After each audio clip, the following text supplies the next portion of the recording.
رب العالمين والعاقبة للمتقين والصلاة والسلام على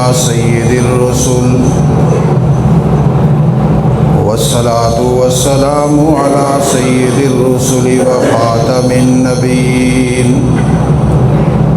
وعلى آله وأصحابه الطيبين الطاهرين لا سيما على الخلفاء الراشدين المهديين ولعنة الله على أعدائهم وأعداء الإسلام والمسلمين.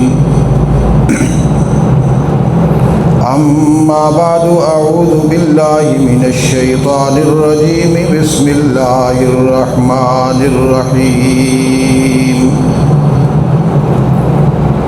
هو الذي بعث في الأميين رسولا منهم يتلو عليهم آياته ويزكيهم ويعلمهم الكتاب والحكمة وإن كانوا من قبل لفي ضلال مبين. قال الله تبارك وتعالى في مقام آخر: لقد كان لكم في رسول الله أسوة حسنة. صدقت يا رب العالمين. اللهم صل على سيدنا ومولانا محمد وعلى آل سيدنا ومولانا محمد وبارك وسلم وصل عليه صلاة دائما أبدا أبدا على حبيبك خير الخلق كلهم. هو الحبيب الذي ترجى شفاعته لكل هول من الأحوال مقتحم.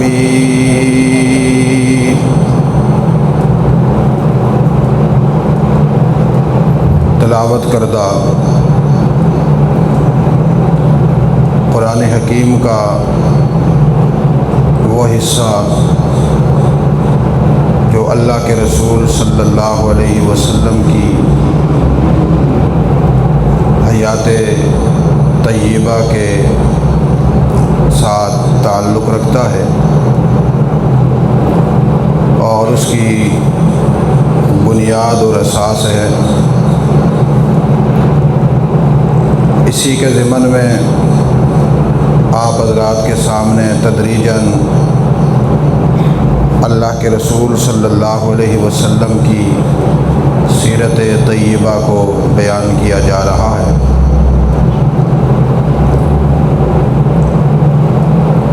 ہمارے اسی عنوان کے ضمن میں حضور کی دعائیں بیان ہو رہی تھی۔ گزشتہ جمعہ بھی ایک دعا جو اللہ کے رسول صلی اللہ علیہ وسلم نے سیدہ عائشہ الصدیقہ رضی اللہ تعالی عنہا کو سکھلائی تھی، وہ آپ حضرات کے سامنے بیان کی تھی، اور اس کا تعلق ماہ رمضان سے تھا۔ حضرت عائشہ رضی اللہ تعالی عنہا نے حضور سے پوچھا، اللہ کے رسول، رمضان المبارک میں کون سی دعا کی جائے؟ تو حضور نے ارشاد فرمایا کہ یہ دعا کرو: اللہم انک عفو کریم تحب العفو فاعف عنا۔ اور ایک دوسری روایت میں سیدہ عائشہ الصدیقہ رضی اللہ تعالی عنہا سے یہ مروی ہے، حضرت عائشہ نے پوچھا اللہ کے رسول، اگر میں لیلۃ القدر کو پا لوں تو پھر اس رات میں اللہ سے کیا مانگوں؟ تو اللہ کے رسول صلی اللہ علیہ وسلم نے ارشاد فرمایا کہ جب تمہیں لیلۃ القدر مل جائے تو اللہ سے یہ دعا کرو، اللہم انک عفو کریم تحب العفو فاعف عنا۔ اس سے معلوم ہوا کہ اس دعا کی بہت بڑی فضیلت ہے۔ پورا رمضان اللہ سے کیا مانگے ایک مومن آدمی، ایک مسلمان آدمی، تو اللہ کے رسول صلی اللہ علیہ وسلم نے بتلا دیا کہ اللہ سے معافی مانگو، چونکہ انسان کی زندگی کا سب سے بڑا سرمایہ یہ ہے کہ وہ اللہ سے معافی مانگتا رہے اور اللہ اسے معاف کر دے۔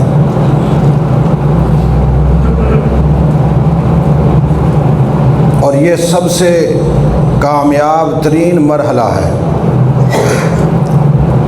کہ جب بادشاہ کل، خالق کل، جس کے سامنے ہم نے پیش ہونا ہے اور اپنی زندگی کے اعمال کا حساب دینا ہے، اس سے معافی مانگی جائے۔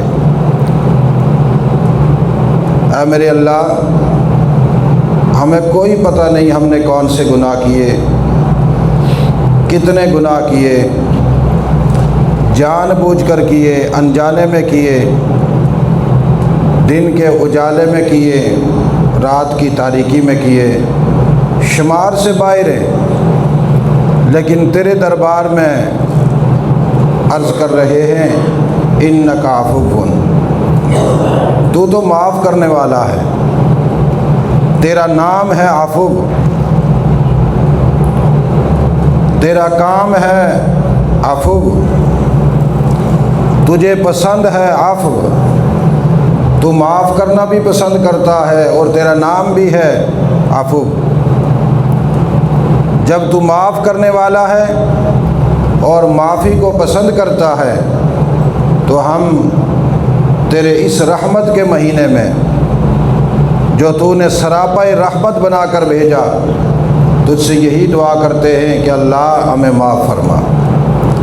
اور لیلۃ القدر جس کی تلاش میں خود اللہ کے رسول بھی رہتے تھے، صحابہ اکرام بھی رہتے تھے، اور اس کے لیے محنت اور کوشش کی ترغیب دی، اس رات میں بھی اللہ نے سیدہ عائشہ الصدیقہ رضی اللہ تعالی عنہا سے کہا کہ اس رات میں بھی اللہ سے معافی مانگو۔ اس سے معلوم یہ ہوا کہ لیلۃ القدر کی رات میں بجائے انسان اپنے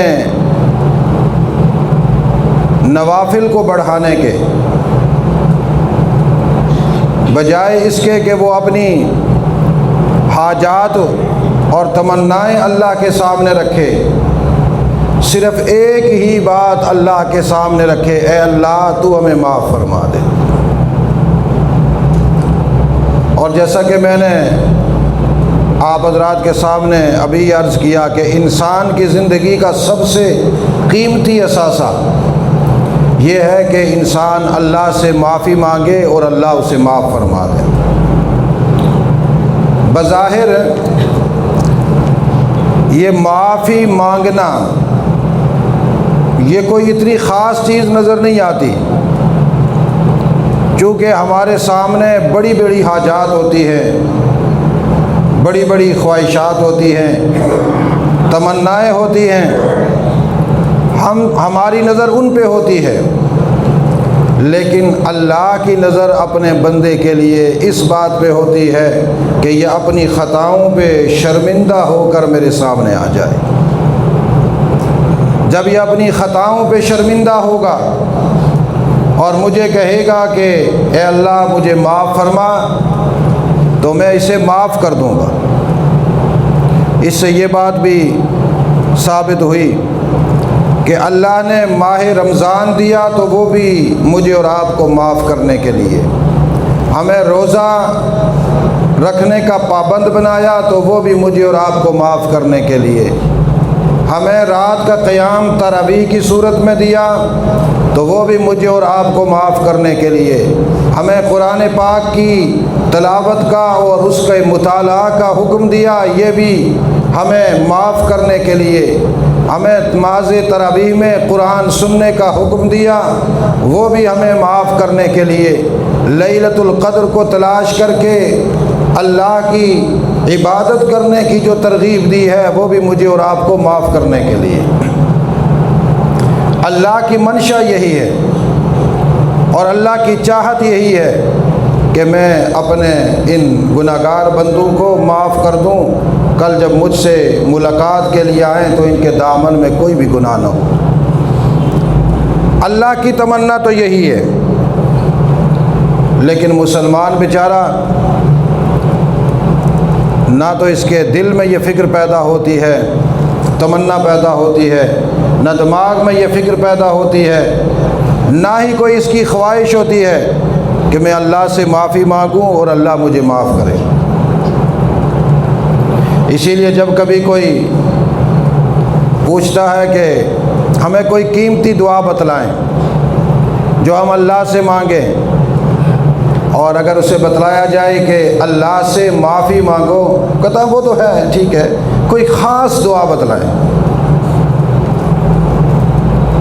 بھئی اللہ سے معافی مانگو، نہیں حضرت یہ تو مانگتے ہیں نا، ہمیں کوئی خاص دعا بتلائیں۔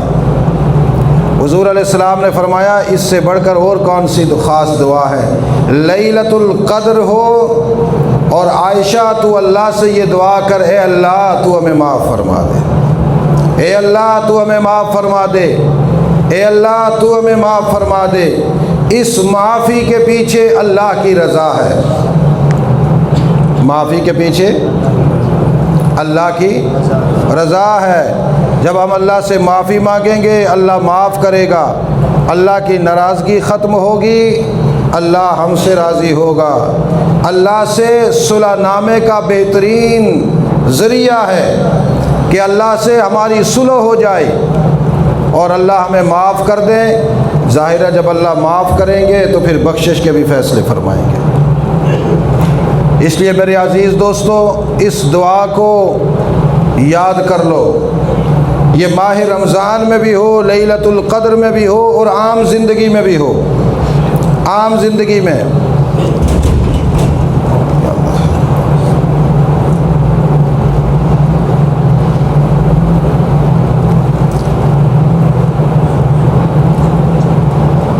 تو اللہ سے مانگنے سے، ابھی رمضان کا آخری عشرہ ہے اور رمضان کا آخری عشرہ بھی گزر گیا، چونکہ آج 27 رمضان گزر رہا ہے، 28ویں شب ہوگی، 2 روزے رہ گئے یا 3 روزے رہ گئے، اور اس آخری عشرے کا بھی اکثریتی حصہ گزر چکا ہے، جس میں اللہ نے جہنم سے آزادی کے فیصلے کرنے ہیں۔ اور مجھے اور آپ کو یہ فکر ہونی چاہیے کہ اس آخری عشرے میں اللہ ہمیں جہنم سے آزاد کر دیں۔ اور ہمارے ہاں مشکل یہ ہے کہ جو آخری عشرہ آگے کی طرف جا رہا ہوتا ہے، ہماری پریشانیوں میں اضافہ ہو رہا ہوتا ہے، چونکہ دنیا کے مسائل اس قدر ہیں، غریب آدمی مسائل میں الجھا ہوا، مالدار آدمی جو بالخصوص تاجر لوگ ہیں وہ اس مسئلے میں الجھے ہوئے ہیں کہ چند ہی دن رہ گئے، اس میں ہم نے بہت سارا کمانا ہے، اگر نہ کما سکے تو سیزن کا کوئی فائدہ نہیں۔ اور مومن آدمی کہتا ہے کہ یہ ماہ رمضان سیزن کا مہینہ ہے، اگر اس میں بھی ہم اللہ سے معافی نہ کما سکے تو کوئی بھی فائدہ نہیں۔ مسلمانوں نے اپنی زندگی کو برباد کر دیا ہے، یہ میرا جملہ نوٹ رکھیں اور اس کو سوچیں۔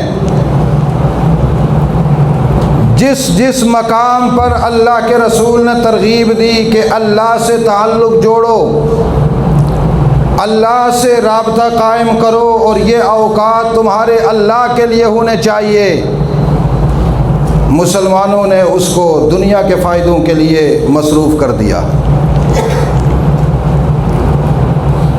اسی لیے آپ دیکھتے ہیں کہ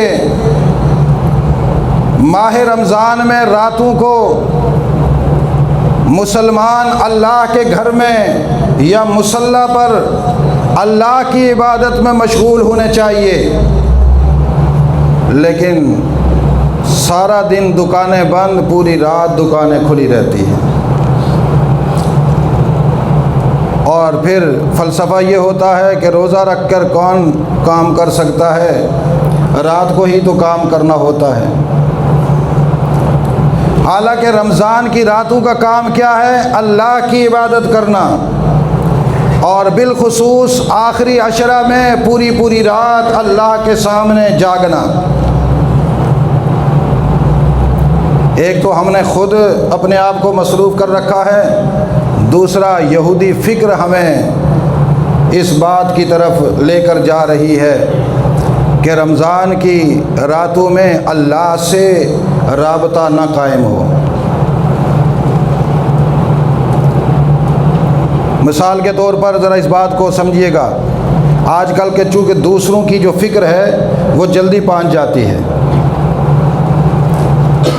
جو آدمی بالمشافہ بات نہیں کر پاتا، وہ موبائل کے ذریعے سے ادھر ادھر میسیجز چلا رہا ہوتا ہے۔ رمضان کی راتیں اللہ کی عبادت کے لیے ہیں، بولو، رمضان کی راتیں اللہ کی عبادت کے لیے ہیں، اور بالخصوص آخری عشرہ اللہ کی عبادت کے لیے ہے۔ پوری رات اللہ کے دربار میں بیٹھ کر اللہ سے مانگا جائے، اللہ کا ذکر کیا جائے، اللہ کو یاد کیا جائے، انفرادی صورت میں ہو یا اجتماعی صورت میں۔ اجتماعی صورت میں زیادہ افضل ہے، اس میں آدمی اجتماعی عبادات کرتا ہے، مذاکرہ ہوتا ہے، باتیں بیان ہوتی ہیں، سنتا ہے، عمل کا جذبہ پیدا ہوتا ہے۔ اور ہمارے کچھ بھولے بالے مسلمان جن کو رسول اللہ کی سیرت سے نفرت ہے اور دجال کی فکر سے محبت ہے،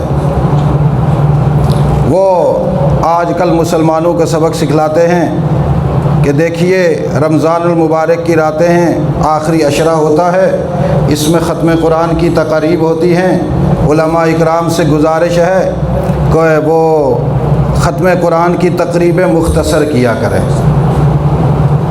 کیونکہ لوگ مسجد میں بیٹھے رہتے ہیں اور گھر والے ان کے انتظار میں رہتے ہیں، وہ جب لیٹ جاتے ہیں گھر والے ان کو کنڈی کھولنی ہوتی ہے، اس وجہ سے وہ سو نہیں پاتے، آرام میں خلل پڑتا ہے، اور پھر کبھی کبھی ایسا بھی ہوتا ہے کہ کنڈی کھولنے کے بعد سو جاتے ہیں، سحری بھی رہ جاتی ہے۔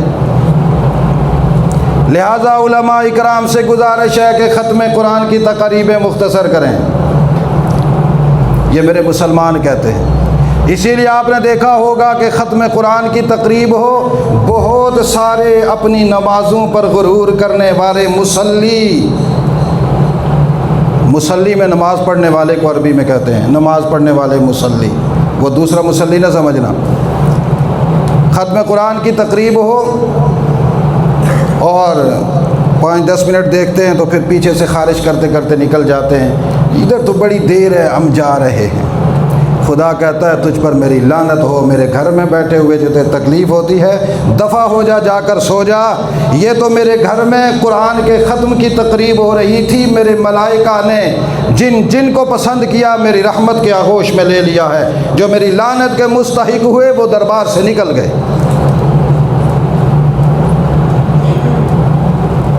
اسی طرح پورے آخری عشرے میں انفرادی طور پر ہو یا اجتماعی طور پر سحری تک، جب تک سحری تیار ہوتی اللہ کی یاد میں مشغول رہنا چاہیے۔ اور دلیل کیا دی جاتی ہے ہمارے یہاں مسلمانوں کی؟ جی کام بھی تو کرنے ہوتے ہیں، دکان بھی کھولنی ہوتی ہے، نوکری پہ بھی جانا ہوتا ہے، صبح میں بڑے بڑے کام ہوتے ہیں۔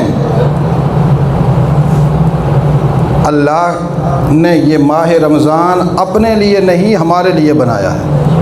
بولیے اونچی آواز سے، کس کے لیے بنایا ہے؟ ہمارے لیے بنایا ہے۔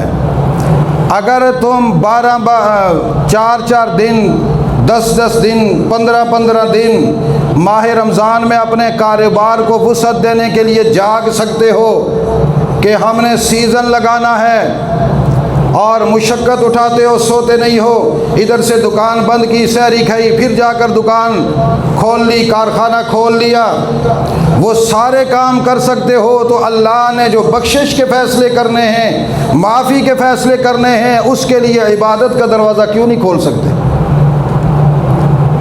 اور جو آدمی اپنی دنیاوی لالچ کو عبادت پر ترجیح دے وہ مسلمان ہوتا ہے۔ میں نہیں کہہ رہا، آپ مجھے بتلا دیں کیا وہ مسلمان ہوتا ہے؟ وہ ذرا انصاف کے کٹہرے میں اپنے آپ کو کھڑا کر کے پوچھ تو لے اپنے ایمان سے کہ تیرے اندر ایمان ہے بھی یا نہیں۔ اس لیے اس بات کو ذرا غور سے دل و دماغ میں بیٹھا لو۔ جب آپ کو کبھی کوئی کہے نا جی آج مسجد میں پروگرام بڑا لمبا ہوا، بڑا تنگ کیا، تو اس کے منہ کی طرف دیکھ کر تھوک لیا کرو، سمجھ لو ابلیس کا بیٹا ہے، پکا ابلیس کا بچہ ہے، مومن نہیں ہے، مسلمان نہیں ہے، اس کا کلمہ بھی جھوٹا ہے، اس کی نماز بھی جھوٹی ہے، اس کی تلاوت بھی جھوٹی ہے، یہ یہودی ایجنٹ ہے، صہیونی کرندہ ہے۔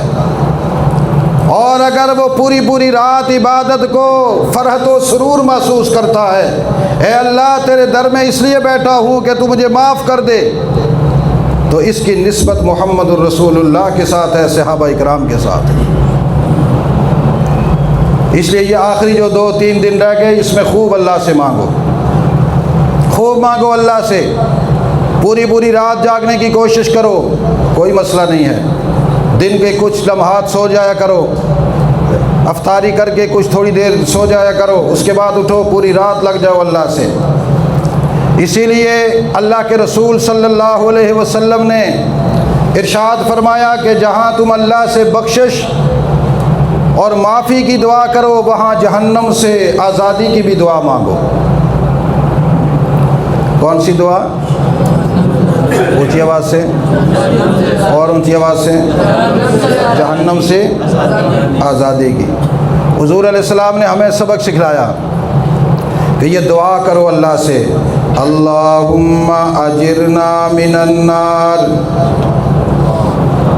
اے اللہ تو ہمیں جہنم سے آزاد فرما۔ چونکہ یہ رمضان المبارک کا آخری عشرہ، آخری 10 دن جس میں اللہ جہنم کے دروازے کو بند کرتے ہیں، جہنم کی طرف جانے والے لوگوں کو جہنم سے روک لیتے ہیں اور فیصلہ کر دیتے ہیں کہ میرا بندہ جہنم میں نہیں جائے گا، جنت کی طرف جائے گا۔ لیکن میری اور آپ کی طلب دیکھ کر کہ یہ راتوں کو مجھ سے مانگتا بھی ہے یا نہیں، اگر وہ رات کو اللہ سے کہتا ہے اللہم انکا عفو کریم تحب العفو فاعف عنا، اللہم اجرنا من النار، اللہم انی اسألک الجنہ، اللہم انی اسألک الجنہ، اللہم انی اسألک الجنہ، اللہم اجرنی من النار۔ ادھر کہتا ہے یا اللہ تو مجھے معاف کر دے، پھر کہتا ہے یا اللہ مجھے جہنم سے آزاد کر دے، پھر کہتا ہے میرے اللہ میں تجھ سے جنت مانگ رہا ہوں، مجھے جنت عطا فرما دے۔ حضرت انس رضی اللہ تعالی عنہ صحابی رسول، خادم رسول صلی اللہ علیہ وسلم، یہ صحابی فرماتے ہیں حضور علیہ السلام نے فرمایا جب کوئی آدمی کہتا ہے اللہ کو اے اللہ مجھے جنت عطا فرما، 3 دفعہ یہ جملہ کہتا ہے اللہم انی اسألک الجنت، اللہم انی اسألک الجنت، اللہم انی اسألک الجنت۔ قالت الجنت، فوراً ادھر سے جنت بولتی ہے اور اللہ رب العالمین سے کہتی ہے یا اللہ ادخلہ الجنت، یہ تیرا مومن بندہ تجھے کہہ رہا ہے کہ میرے اللہ مجھے جنت عطا فرما، میں نے اس کی آواز سن لی ہے، میں سفارش کرتی ہوں تیرے دربار میں، یہ بندہ مجھے پسند ہے، اس کو جنت میں داخل فرما۔ اب دعا آپ کریں، دعا میں کروں، جنت اللہ کو کہتی ہے اے اللہ یہ اس قابل ہے کہ مجھ میں آ جائے، میں اس کی سفارش کرتی ہوں، اس کو جنت عطا فرما۔ رب تعالیٰ فرماتے ہیں اچھا جنت تو نے بھی سفارش کر لی، میں بھی رحمت کی موج میں ہوں، اور یہ بھی معافی مانگتا ہوا رات پوری سارے کام چھوڑ کر مجھ سے مانگ رہا ہے، میں نے بھی اس کے دل کو ٹٹول لیا، اس کی نیت کو پرکھ لیا، میں فیصلہ کرتا ہوں ادھر میرا رمضان ختم ہوگا، ادھر اس کا نام جنتیوں میں شامل ہوگا۔ اور پھر جب وہ آدمی 3 دفعہ کہتا ہے اللہم اجرنی من النار، اے میرے اللہ مجھے جہنم سے آزاد فرما، اے میرے اللہ مجھے جہنم سے دور فرما، اے میرے اللہ مجھے جہنم سے آزاد فرما۔ جہنم اللہ سے کہتی ہے اللہ یہ جو بندہ ہے مجھ سے پناہ مانگ رہا ہے تیری، اور تجھے کہتا ہے کہ مجھے جہنم سے بچا، میرے اللہ میرا جی نہیں چاہتا کہ یہ مجھ میں آئے اور میں اس کو جلاؤں، لہٰذا یا اللہ اس کو تو جہنم سے آزاد فرما دے۔ اللہ فرماتے ہیں مجھے پتا ہے یہ جہنم کو پسند نہیں کرتا، اور اس نے جب میرے سامنے یہ دعا کی، جہنم کہہ دیا دعا تو تیرے سامنے کی ہے، لیکن میری بھی تمنا یہ ہے جو مجھ سے اتنا ڈرتا ہے، تیری ناراضگی سے ڈرتا ہے، میں سفارش کرتی ہوں اس کو جہنم سے بچا لے۔ تو مومن اتنا قیمتی ہونا چاہیے کہ جب وہ اللہ سے جنت مانگے تو جنت سفارش کرے، جہنم سے خلاصی مانگے تو جہنم بھی سفارش کرے، میرے اللہ اس کو مجھ سے بچا لے، اس کو مجھ سے اونچی آواز سے۔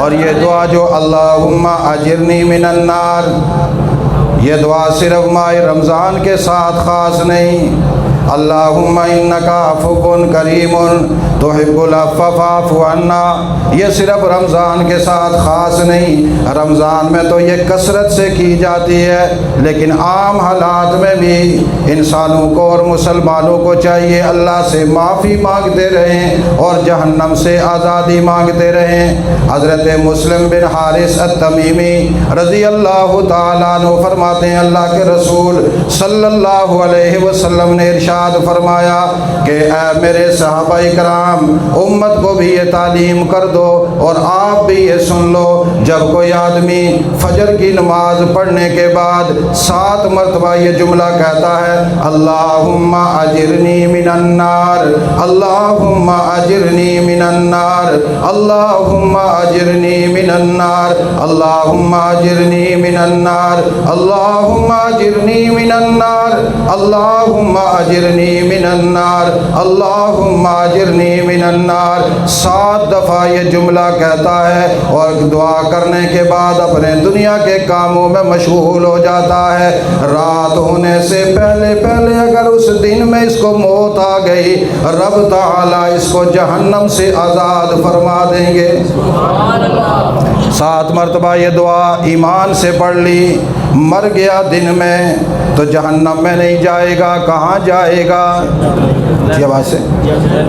اور اگر نماز مغرب پڑھ لی، نماز مغرب پڑھنے کے بعد 7 مرتبہ پھر یہی دعا مانگی اے میرے اللہ مجھے جہنم سے آزاد فرما دے، اللہم اجرنی من النار۔ لیکن یہاں میں آپ کو تھوڑی سی وضاحت کر دوں، اگر اس جملے میں اضافہ کر دیں اللہم اجرنا من النار، واحد کی جگہ جمع کا صیغہ، اپنے آپ کو بھی شامل کر لیں اور سارے مومنین کے بارے میں بھی دعا کر دیں اللہم اجرنا من النار، اللہم اجرنا من النار۔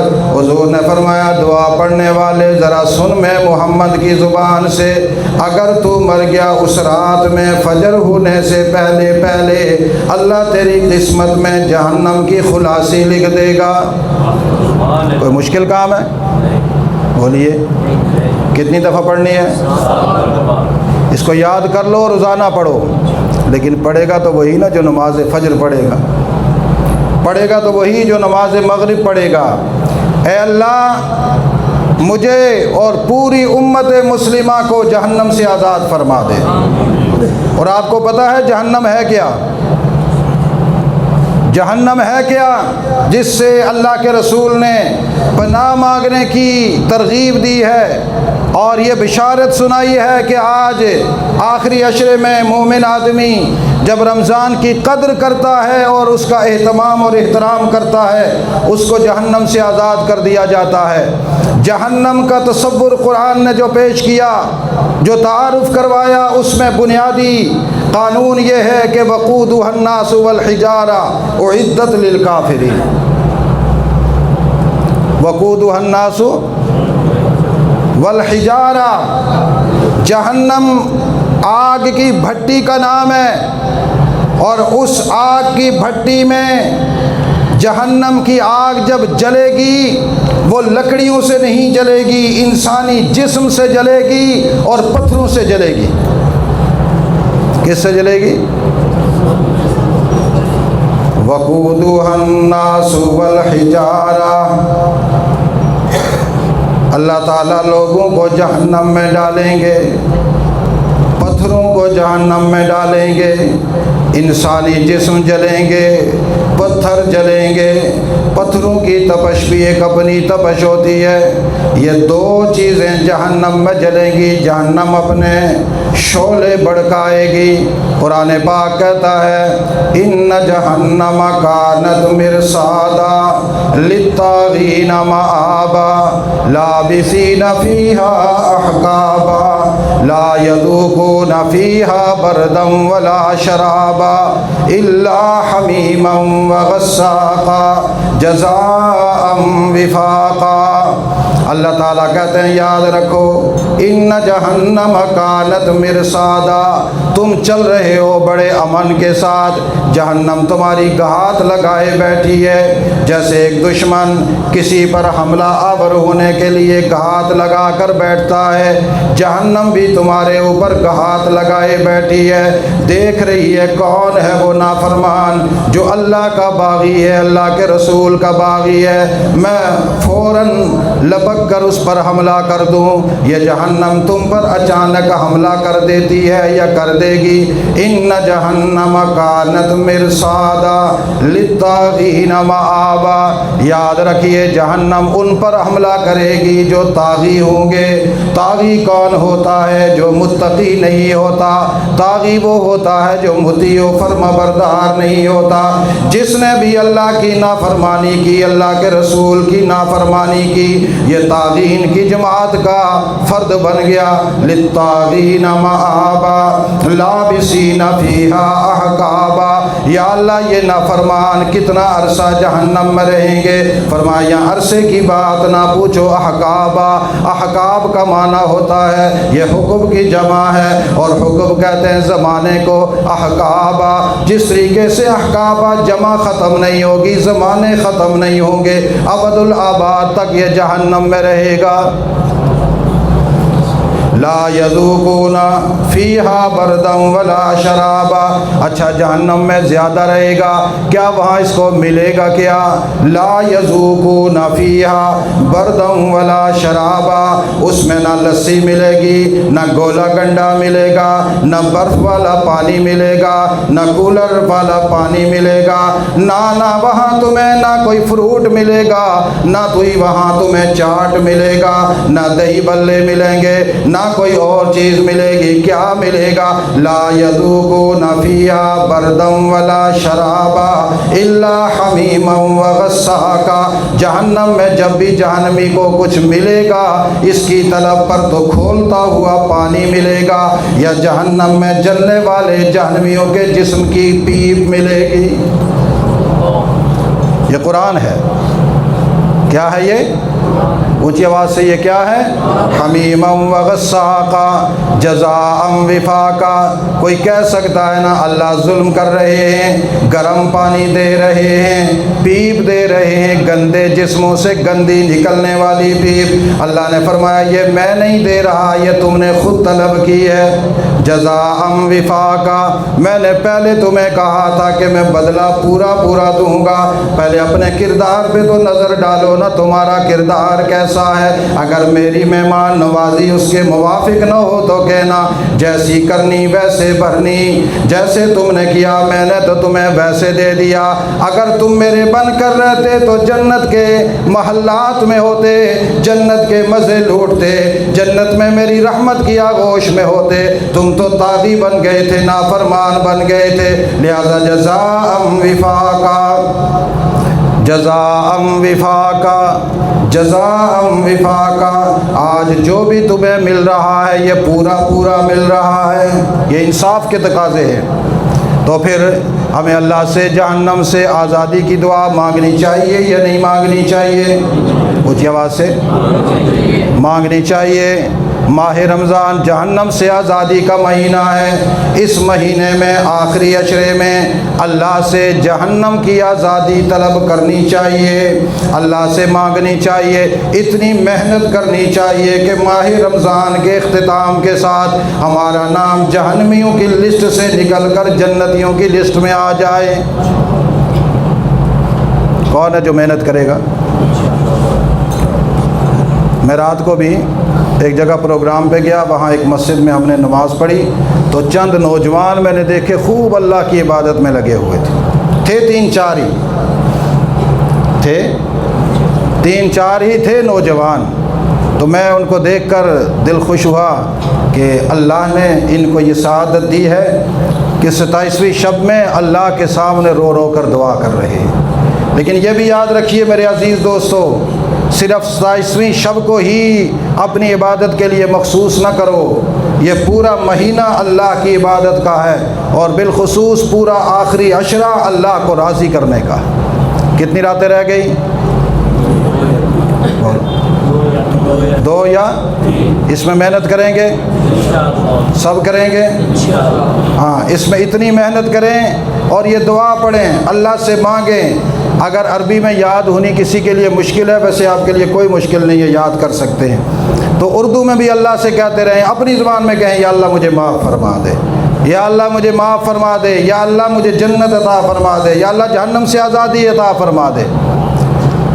تو یہ دعا بھی میں ایک دفعہ پھر پڑھتا ہوں تاکہ یاد ہو جائے۔ اللہم، پڑھو سارے، اللہم اجرنا من النار، اللہم اجرنا من النار، اللہم اجرنا من النار۔ حضور نے فرمایا جب کوئی آدمی یہ دعا 7 مرات 7 دفعہ پڑھتا ہے بعد الصبح و بعد المغرب، ہاں ایک بات بیچ میں رہ گئی، فجر کی نماز پڑھی، کسی اور سے بات کیے بغیر فوراً یہ دعا پڑھی، مغرب کی نماز پڑھی اور کسی دوسرے سے بات کیے بغیر فوراً یہ دعا پڑھی، اللہم اجرنا من النار، اللہم، آپ نے سلام دائیں پھیرا، پھر بائیں پھیرا اور پھر دعا کی، اللہم اجرنا من النار، اللہم اجرنا من النار۔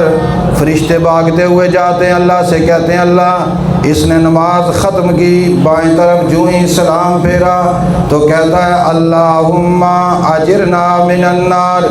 اللہ تعالیٰ فرشتوں کی بات سن کر مسکراتے ہیں، کہتے ہیں فرشتوں مجھے تو پتہ ہے کہ یہ دعا کر رہا تھا تمہاری انتظار میں اس لیے کر رہا تھا کہ تاکہ تم اس پر گواہ بن جاؤ اور تمہاری گواہی آ جائے کہ یہ جہنم سے خلاصی مانگ رہا تھا، میں تمہیں گواہ بنا دیتا ہوں، اس نے جہنم سے آزادی مانگی، تم گواہ ہو جاؤ میں نے اس کو جہنم سے آزاد کر دیا۔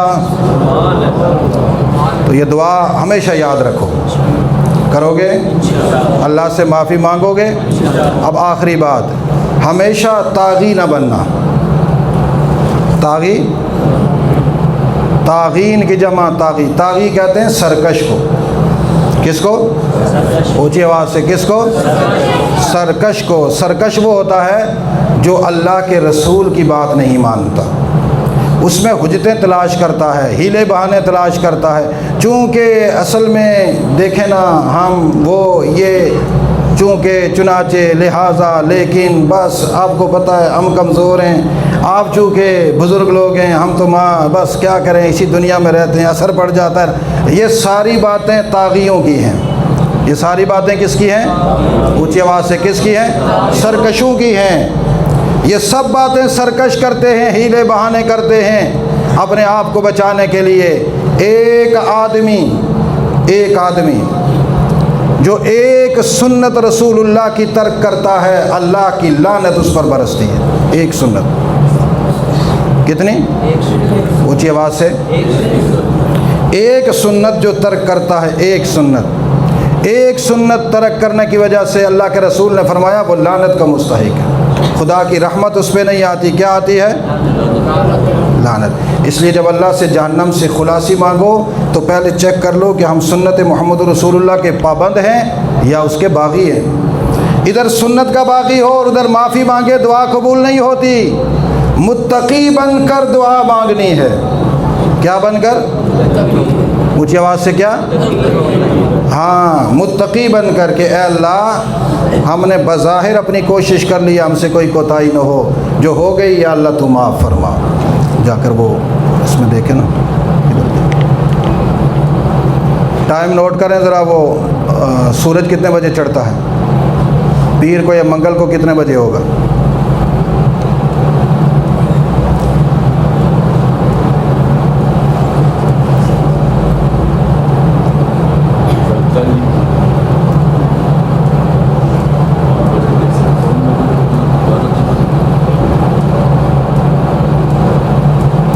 سورج سحری نہیں، اس میں سورج نہیں لکھا ہوا، سحری لکھی ہے۔ ہاں 5:14، 5:45 بجے انشاءاللہ ہم عید الفطر پڑھیں گے۔ کتنے بجے؟ 5:45 پر، 5:00۔ اب ذرا یہ بات بھی توجہ سے سن لو، آخری جمعہ ہے، یہ رمضان کا آخری دن ہے۔ بعض لوگ کہتے ہیں اتنی جلدی کیوں پڑھیں گے، ہم تو سوئے ہوئے ہوتے ہیں۔ رمضان کی آخری رات بھی کوئی سوتا ہے؟ وہی سوتا ہے جو کھوتا ہے، خدا کی رحمت کو کھو جاتا ہے، ورنہ مومن تو نہیں سوتا، اس کو پتہ یہ لیلۃ الجائزہ ہے، اس میں اللہ اجر عطا فرماتے ہیں۔ اور اگر سو بھی جائے، چلو آدھی رات اللہ سے مانگ کر، نماز کے ٹائم کون سوتا ہے؟ فجر کی نماز پہ سوتا ہے کوئی؟ جب نماز فجر کے لیے جو اٹھے تو وہ عید نہیں پڑھ سکتا؟ پڑھ سکتا ہے نا۔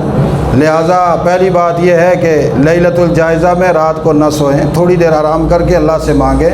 نماز فجر سے پہلے نہا دھو کر غسل کر لیں، کپڑے پہن کر سیدھے مسجد آ جائیں، نماز بھی مسجد میں پڑھیں، عید پڑھ کر واپس جائیں، اور پھر نیند آئی ہوئی آرام سے سو جاؤ۔ 6 بجے فارغ ہو جاؤ گے، 7، 8، 9، 10 بجے تک سو جاؤ، 10 بجے اٹھ کر عید مناؤ اگر بہت ہی سونا ہے تو، کوئی مشکل تو نہیں ہے۔ ہاں تو کتنے بجے ہوگی؟ پھر یاد کریں کتنے بجے ہوگی؟ 5:45 بجے۔ بعد لوگ عید پڑھ چکے ہیں تو بعد میں آتے ہیں، جتنے آپ لوگ یہ جو موبائل استعمال کرتے ہیں اس میں یہ میسیج چلا دیں، جامع مسجد سید المرسلین خانقاہ عباسیہ ڈوک کشمیریہ میں 5:45 پہ عید الفطر کی نماز ہوگی۔ کتنے بجے؟ 5:45 پر۔ اور انشاءاللہ ہم زندگی رہی تو تو عید پڑھیں گے اس ٹائم پر۔ اللہ ہمیں عمل کی توفیق نصیب فرمائے۔ جن جن احباب میں اپنا فطرہ لقد يسرنا القرآن للذكر فهل من مدكر